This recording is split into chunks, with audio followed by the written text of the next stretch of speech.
नमस्ते। एक बार फिर आपका स्वागत है। आज हम बात करेंगे योगी आदित्यनाथ। उत्तर प्रदेश के मुख्यमंत्री योगी आदित्यनाथ द्वारा एक नारा पिछले दिनों दिया गया था, बटोगे तो कटोगे, एक रहोगे तो सेफ रहोगे। इस नारे का जलवा आप देखिए कि विपक्ष के अंदर इतना डर और दहशत और भय इसने पैदा किया है कि पूरा विपक्ष इस नारे की काट खोजने में लगा हुआ है, पर अभी तक उसको कोई कामयाबी नहीं मिली है और अभी तक इस नारे की काट वो ढूंढ नहीं पाया है।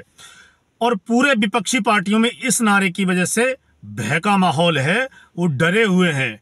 पर ऊपर से आपको ऐसा लगेगा दिखने में कि वो बिल्कुल डरे हुए नहीं है। इस नारे का उनके ऊपर कोई भी फर्क नहीं पड़ा है, कोई प्रभाव नहीं पड़ा है, पर ऐसा नहीं है। विपक्ष जानता है कि इस नारे की वजह से उसको क्या खोना पड़ा है और क्या क्या और खोना पड़ सकता है। तो वीडियो को आगे बढ़ाने से पहले सब भाइयों से मेरी एक रिक्वेस्ट है, मेरा एक निवेदन है कि मेरे चैनल को सब्सक्राइब करें और बेल आइकन दबाएं और वीडियो को ज़्यादा से ज़्यादा लाइक और शेयर करें और मेरे चैनल को ग्रो करने में मेरी हेल्प करें, और ये बिल्कुल फ्री है। सबसे पहले हमने बचपन में एक कहानी सुनी थी, वो मैं आपको सुनाता हूँ। एक किसान था जिसके 4 बेटे थे और चारों में हमेशा झगड़ा होता रहता था, एक दूसरे से वो लड़ते रहते थे। तो किसान उनको बहुत समझाता था पर वो उनको समझ नहीं आता था। फिर एक ऐसा टाइम आया कि किसान मृत्यु शैया पर पड़ा था, उसका अंतिम समय निकट था और वो कुछ ही पलों का या कुछ ही दिनों का मेहमान था। उसको ये चिंता सताई जा रही थी कि मैं अपने बच्चों को, अपने बेटों को कैसे एक कर सकता हूं। अगर ये लड़ते रहेंगे, आपस में अगर ये झगड़ते रहेंगे, तो कोई तीसरा आके इनके बीच में आके फायदा उठाएगा। उस किसान को ये चिंता सताई जा रही थी, अंदर ही अंदर उसको ये चिंता खाई जा रही थी। उसको फिर एक तरकीब सूझी और उसने, जब वो मरण शैया पर पड़ा हुआ था, उसने अपने एक बेटे को बोला कि जाओ एक लकड़ी लेकर आओ। उनका एक बेटा गया और लकड़ी लेकर आया और उसने बोला कि इस लकड़ी को तोड़ दो। उस लकड़ी को उसने एक झटके से तोड़ दिया। ऐसे ही करके उसने अपने चारों बेटों को भेजा। चारों गए, एक एक लकड़ी लाए, उनसे तोड़ने को बोला, तोड़ दी गई। फिर उसने उन चारों से एक एक लकड़ी और मंगाई और चारों को इकट्ठा करके एक बंडल बना दिया और उनको बोला कि अब इसको तोड़ो। चारों ने कोशिश की पर वो उसको नहीं तोड़ पाए, क्योंकि वो एक बंडल इकट्ठा बना दिया था उन्होंने, एक हो गई थी वो 4 लकड़ी। तो मेरे कहने का मतलब ये है कि उस किसान ने अपने बच्चों को ये समझाया, ये मैसेज दिया, ये सीख दी कि अगर आप अलग अलग रहोगे तो तीसरा आके आपके जो बीच में जो कटुता है, जो शत्रुता होगी, उसका फायदा उठाएगा और आपका कोई भी इस्तेमाल कर सकता है। इसलिए एक बनो। उसके बाद उन किसान के बच्चों को ये समझ आया कि एकता में ही ताकत है और एक रहने में ही भलाई है। ये तो हुई एक कहानी।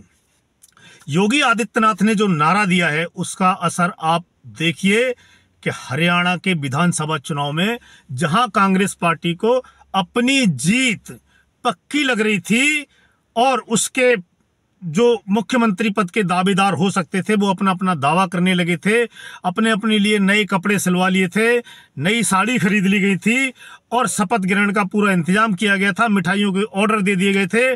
फिर हरियाणा चुनाव में योगी आदित्यनाथ की एंट्री होती है और योगी आदित्यनाथ ये नारा देते हैं हरियाणा में, कटोगे तो बटोगे, एक रहोगे तो सेफ रहोगे। इस नारे से हरियाणा में कांग्रेस की जीती हुई बाजी पलट गई और भाजपा तीसरी बार सत्ता में आने में कामयाब हो गई।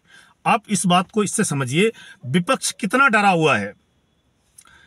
तो योगी आदित्यनाथ के बाद प्रधानमंत्री मोदी ने भी एक अपनी स्पीच में एक वाक्य बोला था, एक रहेंगे तो नेक रहेंगे।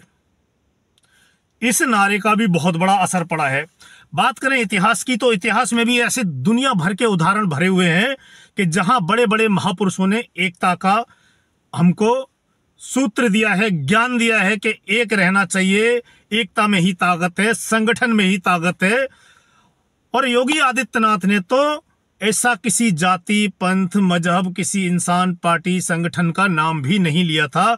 पर विपक्ष को पता नहीं क्यों ऐसा लगा कि वो योगी आदित्यनाथ उसके बारे में और उसके वोट बैंक के बारे में निशाना उसके वोट बैंक पे निशाना लगा रहे हैं और उसके वोट बैंक को टारगेट कर रहे हैं, जिसको विपक्ष अपना वोट बैंक मानता है और सालों से उसका इस्तेमाल, एक खास मजहब का इस्तेमाल विपक्ष कर रहा है और उनको डराकर धमकाकर उनका वोट लेता है।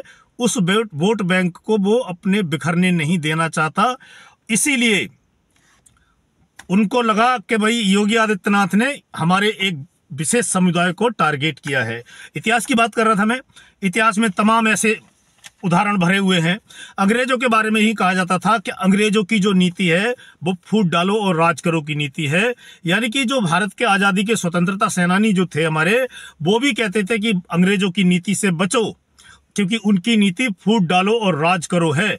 तो हो सकता है योगी आदित्यनाथ ने इसी संदर्भ में ये बयान दिया हो कि फूट डालने से बचो। हालांकि मुझे लगता है कि उन्होंने जो जाति जनगणना की जो विपक्ष मांग उठा रहा है जोर शोर से, उसके लिए ये बयान दिया है कि हिंदुओं को जाति में नहीं बंटना है और एक रहना है, क्योंकि बहुत बार हम बटे हैं, बहुत बार हमने नुकसान उठाया है।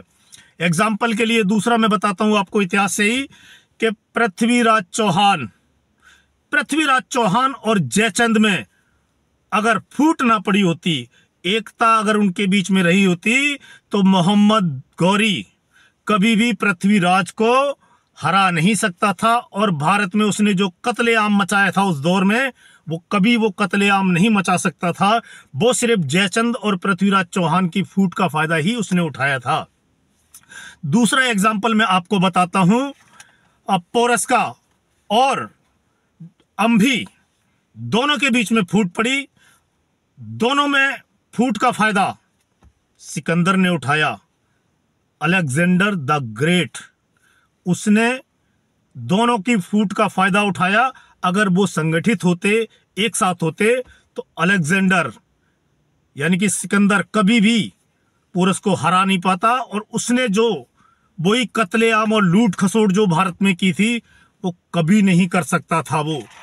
अब मैं बताता हूं आपको कि इस नारे की काट के लिए, बटोगे तो कटोगे की ये जो नारा है, इसकी काट के लिए विपक्ष नए नए नारे गढ़ के मार्केट में रोज रोज ला रहा है कि कहीं इस नारे की काट कुछ मिल जाए।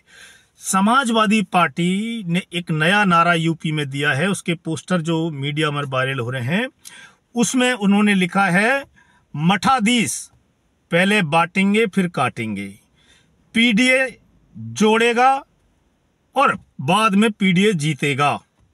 मतलब पीडीए जोड़ेगा और पीडीए जीतेगा। ये नया नारा समाजवादी पार्टी के एक नेता हैं वो लेकर आए हैं। देखते हैं इस नारे का क्या असर होता है।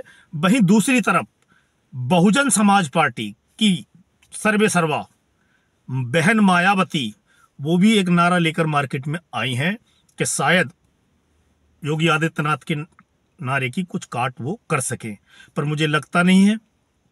उनका नारा है कि बीएसपी से जुड़ोगे तो आगे बढ़ोगे और सुरक्षित भी रहोगे। और उन्होंने तो आरोप लगाया है कि सारी पार्टियां एक नारे की काट के लिए पोस्टरबाजी में लग गई हैं, बयानबाजी में, ट्विटरबाजी में लग गई हैं, और बहुजन समाज पार्टी ही एक ऐसी पार्टी है जो उसके साथ जुड़ोगे तो आप सुरक्षित रहोगे। और विपक्ष को जो डर है, मैं आपको बताऊं, विपक्ष को जो डर है वो उनको जो मौजूदा दौर में जो चुनाव हो रहे हैं झारखंड के और महाराष्ट्र विधानसभा चुनाव जो हो रहे हैं, उसमें उनको डर सता रहा है कि कहीं ये नारा योगी आदित्यनाथ का झारखंड और महाराष्ट्र में उनका खेल खराब ना कर दे। खासकर महाराष्ट्र में, जहां कांग्रेस को अपनी जीत, महाविकास आघाड़ी को अपनी जीत बड़ी आसान नजर आ रही है। उनको जैसे लग रहा है कि सत्ता उनके सामने है, बस एक कदम की दूरी पर है सत्ता, और वो जैसे ही चुनाव होके मतगणना होगी, बस उनको सत्ता मिलने ही वाली है। उनको डर सता रहा है कि योगी आदित्यनाथ का ये नारा महाराष्ट्र में कहीं उनका खेल खराब ना कर दे।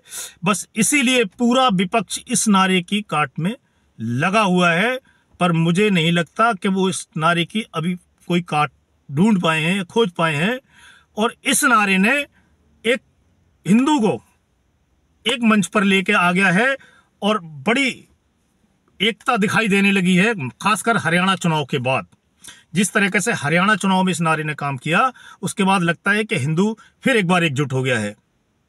तो देखते हैं महाराष्ट्र और झारखंड में योगी आदित्यनाथ का ये नारा कितना काम करता है, कितना चलता है। मिलते हैं आपसे अगले वीडियो में, तब तक के लिए जय हिंद, जय भारत।